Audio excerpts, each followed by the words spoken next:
We've got some breaking news for you now on the NAFTA front. The CBC's Katie Simpson is back with us. What do you have for us, Katie? Chrystia Freeland, Canada's Deputy Prime Minister, is on her way right now to Mexico City to attend that high-level NAFTA meeting with her American and Mexican counterparts. And what I'm being told is unless something catastrophic happens with the talks process or something very wildly unexpected happen, this should be the moment this thing is finally finalized. What we've seen over the past couple of weeks, there's been a lot of momentum building.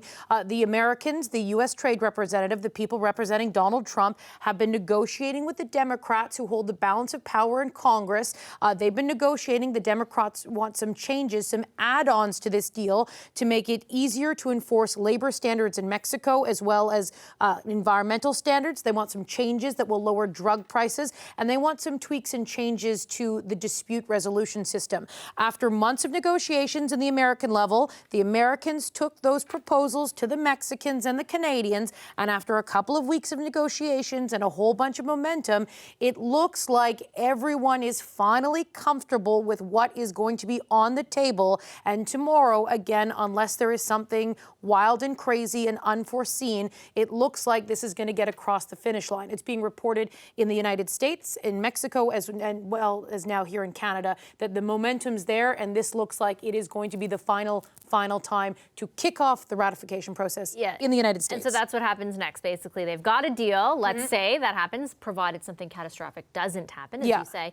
And this is what they'll bring back to Canada and the United States, and part of it to the Mexican Parliament, to be ratified. Yeah, so the Canadians have always said they don't want to ratify the deal until they see what happens in the United States, because the domestic political situation is so dicey right now because the Trump administration, the Democrats, they don't really get along. And this has been something that both sides have wanted to see get across the finish line. And it looks like they found a comfortable zone, a landing zone, as they say in trade talk language. Everyone's going to be comfortable with this and be able to get that next hurdle across this stage. And the American networks are reporting, the American news agencies are saying that it could be as early as next week that the Democrats start that ratification process. There's big concern in Canada that if this does not happen soon, the American political calendar will sweep this all sort of to the side, like the big election in 2020, impeachment happening with the president. All of those things threaten to overshadow any progress on this. So this is considered a very significant step, and I'm just waiting for some more logistics because I'm going to head to Mexico City, it looks like, to go cover this. So well, have a good trip, and we'll be looking forward to your report from Mexico City. Thanks, Katie. The CBC's Katie Simpson.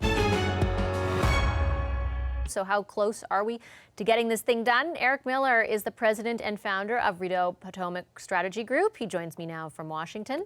Brian Kingston is the vice president of international and fiscal issues at the Business Council of Canada, and he's next to me here in studio. Hello to both of you. Nice to see you. Thanks for doing this. Mr. Miller, I'm going to start with you. Eric, what is the latest about what you're hearing? How close do things appear? It sounds like the Democrats have won over the unions, at least according to some reports. Yeah, so I've seen the reports that were referred to in your opening of Jared Kushner and Robert Lighthizer heading to Mexico. If those, in fact, bear themselves out, this is a very significant sign. What you saw down the stretch was a series of issues related to the U.S. and Mexico, where Canada was not particularly involved in the process. And so this is a very positive sign and suggests that things are imminent. Some of the things that were being talked about between the U.S. and Mexico, Brian, include stronger enforcement of the labor provisions. What else do you understand to be up for discussion between the two parties? Yeah, the critical issue from day one between the U.S. and Mexico was labor and enforcement of the agreement. And that's what's been discussed over the past weekend and over the past couple of weeks. What we're hearing is that they have reached an agreement on labor. The key sticking point was whether or not there would be inspections of Mexican facilities. And it looks like they found a landing zone there that will be acceptable for the Mexicans. On top of that, there's been issues around the data protection period for biologic drugs. And most recently, there's been some debate around steel and aluminum used in North American vehicles. But it looks like they've reached agreement there. So overall, this is all very positive. Eric, talk a bit, if you could, about the politics at play here. What kinds of pressures are there on the Democrats that led them to make these kinds of asks? Well, Nancy Pelosi is someone who is a very shrewd operator, and she knew that she wasn't going to take this agreement going in. She has, as you see from the primary process, a very divided party where you have very deliberate moderates and those who call themselves socialists. And labor is a very important constituency within the Democratic Party, a constituency which repeatedly has said that they were ignored in other trade negotiations. So she had to find a way to ensure that labor interests were looked after in this particular negotiation so as not to encourage her party to fragment on trade in ways that it had before. She also desperately wants to have 50% or more of her caucus in the House of Representatives vote for the agreement because she doesn't want to be the speaker who pushes this through strictly on Republican votes because, of course, that will make her own members very unhappy. So she's achieved all of this. And you're in Washington all the time, Brian.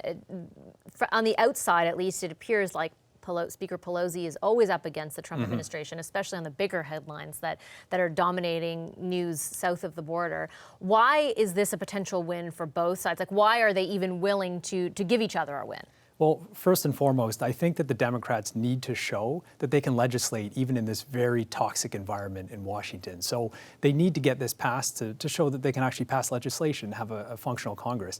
But secondly, there is a lot of good things in here for U.S. labor and things that the Democrats have been demanding for years. If they can't support this agreement, I really question what trade agreement they would support. So I think that they really have no choice at this point. All of their asks on labor have been met. The president of the AFL-CIO, Richard Trumka, has said positive things. He was being briefed on the deal this evening and looks like he's going to give it a thumbs up. So if you've got the support of labor, it's almost impossible that they won't move ahead with this agreement. What kinds of things, Eric, should we be watching for if, in fact, there is a deal and we're able to see what's inside of it? Like, are there any potential landmines that Canadians need to have their eyes on? Well, certainly we want to see what the final text looks like on the biologics issue that Brian mentioned, because this goes fundamentally to the bottom line costs of Medicare. And so that's something we want to see. The other thing has to do with how this enforceability of labor standards looks. Is it something that applies just to Mexico? Does it apply to the other countries? And I would be very concerned about potential funny business that could be done where certain violations of labor are looked for and found, and these are used as a way of trying to impose trade measures on Canada or in a more likely case on Mexico. And so we want to be sure that there is a process that allows for these things to be done on an objective basis, not merely to have U.S. authorities say, oh, I found a violation here, therefore we're going to be imposing a duty on you on this particular product. You're nodding, Brian. Yeah, I totally agree. I just add one other issue related to labor, and it's the broader enforcement mechanism that's in the deal. The Democrats wanted to make sure that this agreement would be fully enforceable across the board. So what they've tried to do is enhance what's called the state-to-state dispute settlement mechanism to get rid of a practice known as panel blocking, which is when one of the parties would basically block any formation of a panel that was trying to address an inconsistency in the agreement. So I haven't seen the text, but I really hope that it is absolutely rock solid so that if Canada does face an issue down the road with the US or Mexico, we can use that and we can make sure that other NAFTA members are compliant, or USMCA members.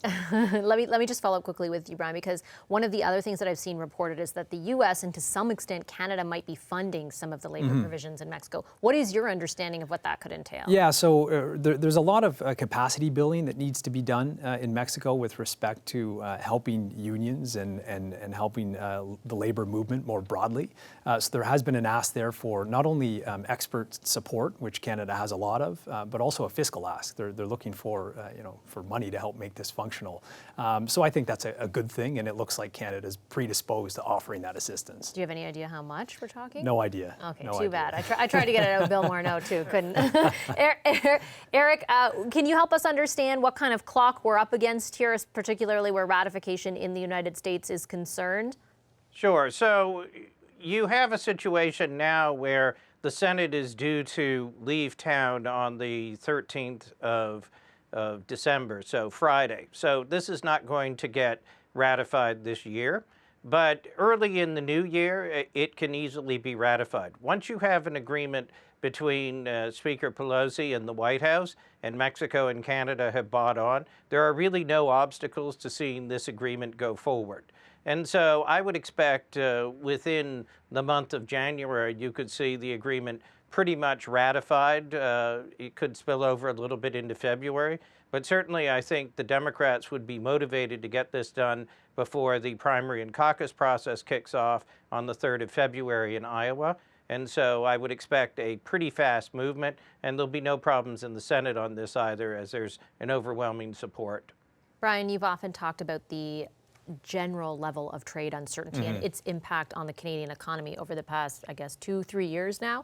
How much will this go, would ratification of the new NAFTA go towards mitigating some of that uncertainty? Obviously with China, it's not going to mitigate it all, Yes. but how far would it go, do you think? It'll go a long way. I mean, this is far and away our most important trade relationship. This has been hanging over the Canadian economy for 2.5 years now. Fortunately, the president hasn't been threatening NAFTA withdrawal, but as long as this agreement's been kind of out there, we've had no certainty that we would continue to have this preferential relationship with the U.S. So, while signing of the agreement will be a positive step, what we're going to be watching now, of course, will be actual voting and implementation of the deal, which I think is likely to happen in the spring of next year. So with this behind us, I hope we'll see a bit more business investment in the Canadian economy and a boost in trade. All right, our eyes are on any developments tonight. Thank you very much to both of you for your time this evening. Thanks to Eric Miller and Brian Kingston. Hi, I'm Vashi Capellos, host of Power in Politics. See more of our show by subscribing to the CBC News channel or click the link for another video.